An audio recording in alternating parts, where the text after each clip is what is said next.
Good morning, John. It's Friday. A few weeks ago, a company called Visually emailed me and was like, "Hey Hank, if you could do a high-quality animated video on any issue in the world, what would you choose?" Now that was a hard choice, but I went with incarceration in America because it is messed up. Now, crime is also messed up. Bad things happen to good people, and that's terrible, and something should be done about it. Well, we send people to prison to be punished, and to prevent them from doing bad things again, and to deter others from breaking the law. Punishment, corrections, and deterrence. Now, we have this habit of thinking of prisoners as something very external to society. After all, there are literal walls between them and society, walls capped with razor wire and watched over by people with guns. But millions of prisoners are released each year. Today's prisoners are tomorrow's neighbors, so corrections should probably be the most important piece of the incarceration pie. Unfortunately, it is not.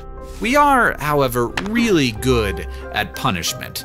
America has about 4% of the world's people and about 25% of the world's incarcerated people. We have the highest incarceration rate in the world. Over the last 30 years, that number has skyrocketed, increasing over 400%. 41% of American juveniles and young adults have been arrested by the time they turn 23. Children as young as 13 years old have been sentenced to die in prison.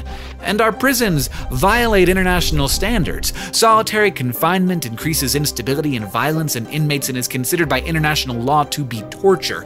But in America, it's not regulated by anyone except the prison officials. No judge, no jury. Arguably the most devastating form of punishment we enact in this country, and yet there is no appeals process. And you think it's hard to get a job in America? Well, we make it intentionally more difficult to get a job once you have a conviction on your record, not to mention just to live your life. Convicts are ineligible for welfare, student loans, public housing, food stamps, and are often socially disconnected from community and family support structures. So in addition to having high recidivism rates, they have very high rates of homelessness and suicide. Somewhere along the way, we started to think that being tough on crime meant being tough on criminals, but that's not the same thing. Punishment is only one piece of a much larger crime reduction pie.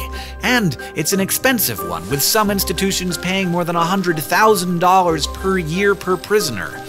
Long prison sentences have helped to decrease crime, but no more than 25% of the decrease we've seen can be attributed to incarceration, and it costs far beyond just dollars. The cost is to people, to our country, to communities, to families, and to ourselves. The policy seems to be, if you've committed a felony, we just give up on you. These wars on crime, wars on drugs, they are wars on people. The smart political move is to appear tough on crime because crime is scary, so we increased minimum sentences, we arrested more people, we sent more of them to prison. That's how we looked tough on crime, but the results are in. It's bad policy. It's cruel, it's short-sighted, and to continue this policy of mass incarceration would be foolish. We're living inside of a massive $75 billion per year failed experiment.